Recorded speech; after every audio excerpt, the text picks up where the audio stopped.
Simeone likes his players to be able to run through brick walls for him. Saul Niguez was ready to give up a kidney for the cause 2 years ago, so it's little wonder his coach has always fought off Premier League interest in the 22-year-old who will face Chelsea on Wednesday night.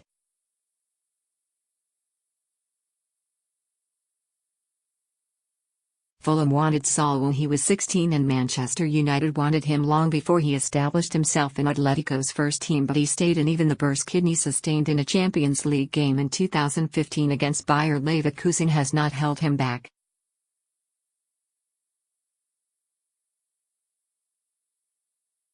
Sitting down with Sportsmail ahead of the game, he recounts that night 2 years ago when a kick from Kyriakos Papadopoulos threatened not just his career but his life.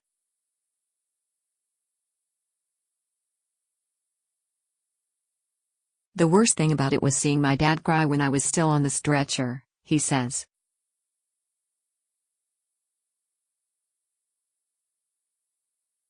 I told him, relax, I'm as strong as an ox, don't worry, I can take this.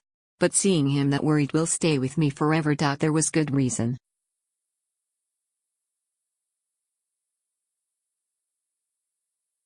Saul had had surgery for renal colic the previous season, and the kick in the same area had left him needing 4 days in hospital, allowing doctors to drain his kidney and reduce the clot that had formed around the bruise.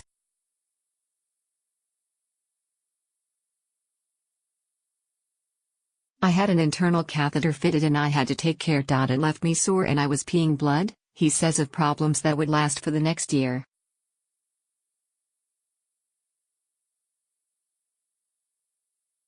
Blood in the urine might have led some players to consider their careers. Saul contemplated something far more drastic.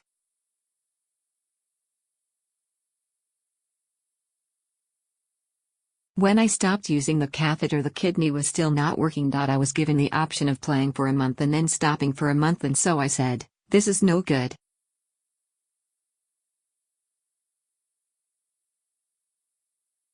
If you can put the catheter in again and I can function normally, then let's do that, but if not, then just take the kidney out.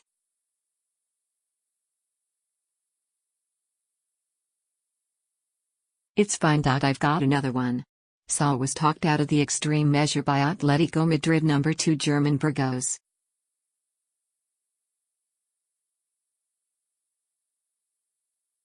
Simeone's right-hand man is a kidney cancer survivor. He told me I had to try other things. I said to him, I'm tired of all this, I want to get back to playing well and feeling well.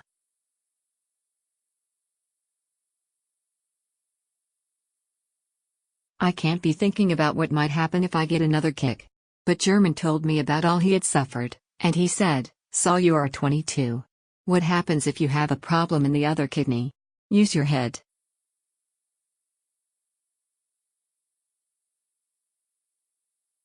You can't just think about the football. You have to think about your future. He made me see how serious it was. Saul is headstrong in part because he's from football stock.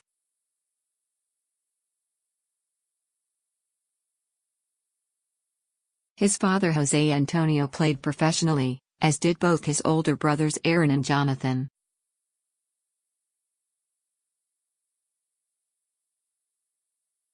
Aaron, who is 6 years his senior, played for Spain under-21s and went on loan to Rangers in 2008, but his promising career never recovered from a serious knee injury.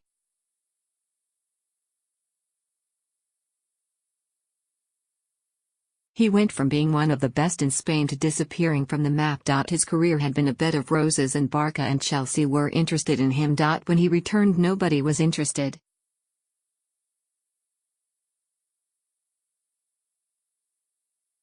Everything changed. Seeing Aaron's career disintegrate gave Saul a sense of urgency that could easily have brought him to England when he was still a teenager.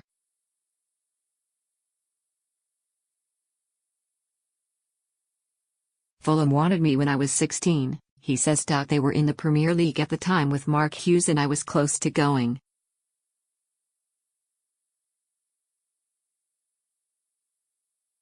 Current Chelsea midfielder Cesc Fabregas had blazed a trail some years before. Right there I had the example to follow. They had a plan for me to train with them for 3 months and then to start playing directly.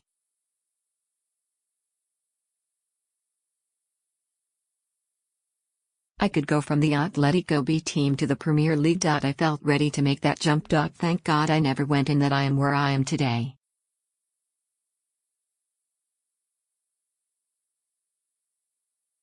Atletico Madrid loaned him to Rayo Vallecano instead, and Manchester United scout at the time Martin Ferguson began making regular trips to see him play.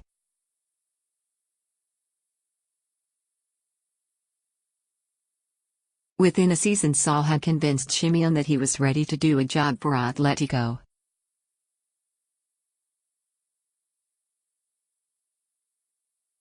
The kidney scare slowed him down, but only temporarily, and his wonder goal in 2016 knocked Bayern Munich out of the Champions League, leaving Pep Guardiola hailing him as Spain's next big thing.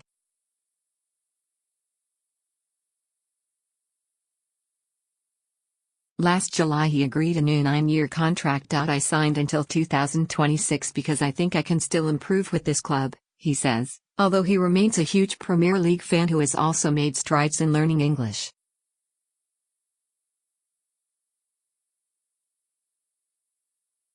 The visit of Chelsea will be a reminder of the other path he might have taken. He'll face Fabregas, Spain teammate Pedro, and former Atletico keeper Thibaut Courtois.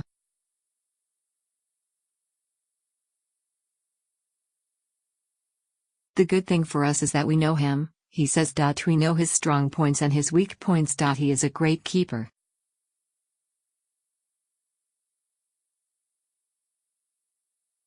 One of the best 5 in the world. One man he will not face is Diego Costa, successfully repatriated to Simeone's Atletico.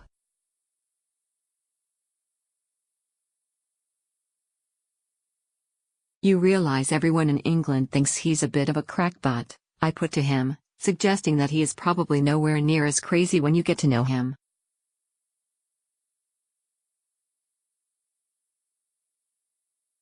No, he's a crazy, interrupts Saul. But he is pure vitality, and that vitality is good for us. He transmits a positive energy around the place, and on the pitch he gives nothing up.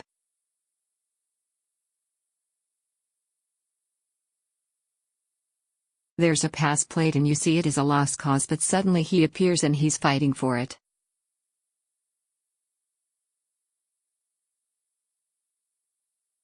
And if I see him up there chasing for everything, then I feel my obligation to do the same.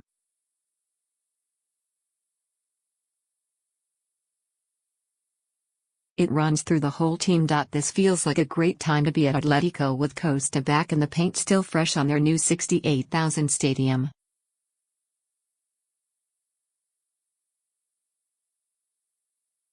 The plan was to ask him what comes first, a move to the Premier League or winning the Champions League here? For now the answer seems obvious.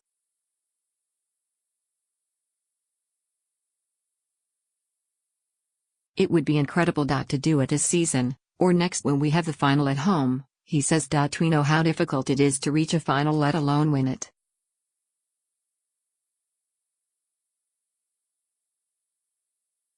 But it would be beautiful.